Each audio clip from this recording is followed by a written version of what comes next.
Assalamualaikum warahmatullahi wabarakatuh. Selamat pagi, salam sehat. Ketemu lagi dalam pembelajaran IPS kelas 8 di sekolah. Masih di KD 3.3, menganalisis keunggulan dan keterbatasan ruang dalam permintaan dan penawaran serta teknologi dan pengaruhnya terhadap interaksi antar ruang bagi kegiatan ekonomi, sosial dan budaya di Indonesia dan negara-negara ASEAN.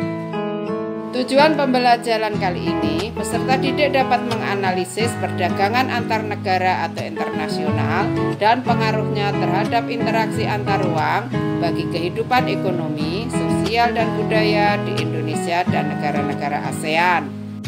Masih di bab 3, keunggulan dan keterbatasan antar ruang dan pengaruhnya terhadap kegiatan ekonomi, sosial, budaya di Indonesia dan ASEAN. 2. Perdagangan antar negara. A.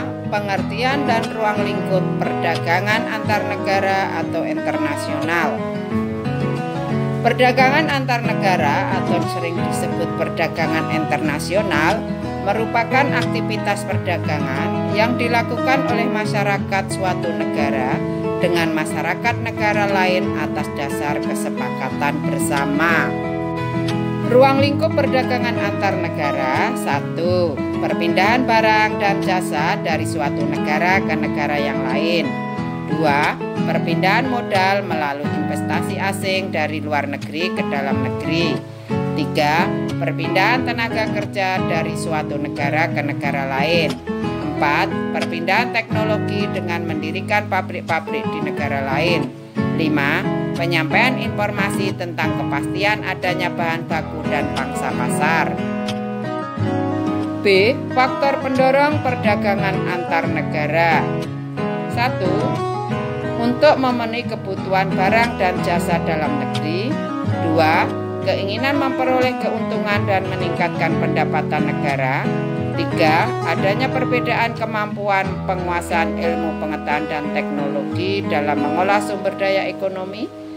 4. Adanya kelebihan produk dalam negeri sehingga perlu pasar baru untuk menjual produk tersebut.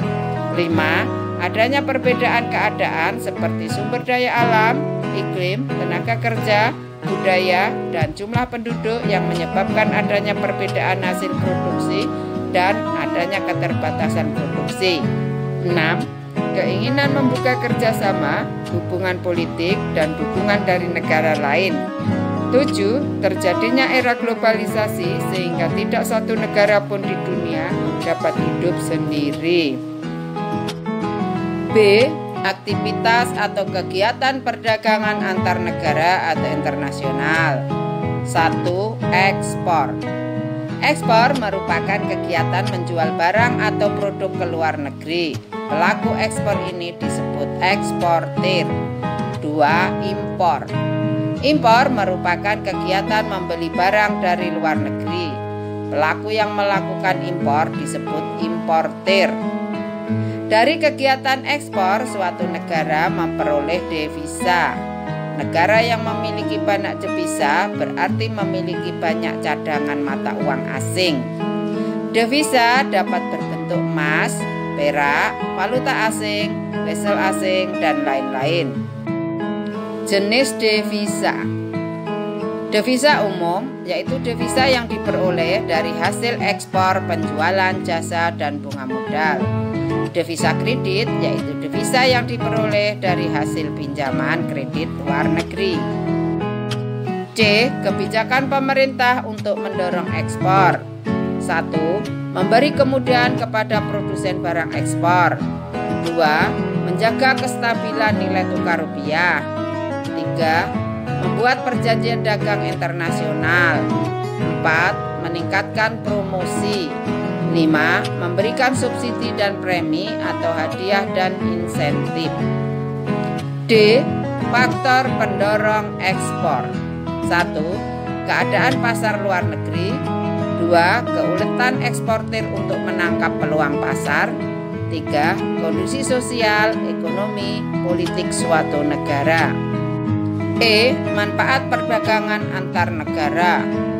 Menurut Sadono Sukirno 2010, manfaat perdagangan antar negara antara lain: 1. Memperoleh keuntungan. 2. Memperoleh barang yang tidak dapat diproduksi di dalam negeri. 3. Menjalin persahabatan antar negara. 4. Transfer teknologi modern. 5. Memperluas pasar bagi produk Indonesia. 6. Menambah devisa negara. G. Perbedaan perdagangan antar pulau dengan perdagangan antar negara. 1. Peluang perdagangan. Perdagangan antar pulau hanya dapat melakukan perdagangan antar daerah atau antar pulau dalam lingkup satu negara. Sedangkan perdagangan antar negara jangkauannya lebih luas karena dapat menjual barang atau jasa ke negara lain dan bisa membeli barang atau jasa dari negara lain. 2. Kedaulatan bangsa. Perdagangan antar pulau, aliran perdagangan berjalan secara bebas tanpa regulasi yang berarti dari negara tersebut. Sedangkan pada perdagangan antar negara, kedaulatan bangsa dapat mengatur aliran barang atau jasa, tenaga kerja, dan keuangan. Negara-negara ini menunjukkan kedaulatannya di sini. 3. Penggunaan kurs tukar. Pada perdagangan antar pulau hanya menggunakan satu kurs tukar yang sama. Sedangkan dalam perdagangan antar negara menggunakan kurs tukar yang berbeda-beda. Demikian materi pembelajaran hari ini. Selamat belajar, sampai ketemu lagi lain waktu. Wassalamualaikum warahmatullahi wabarakatuh.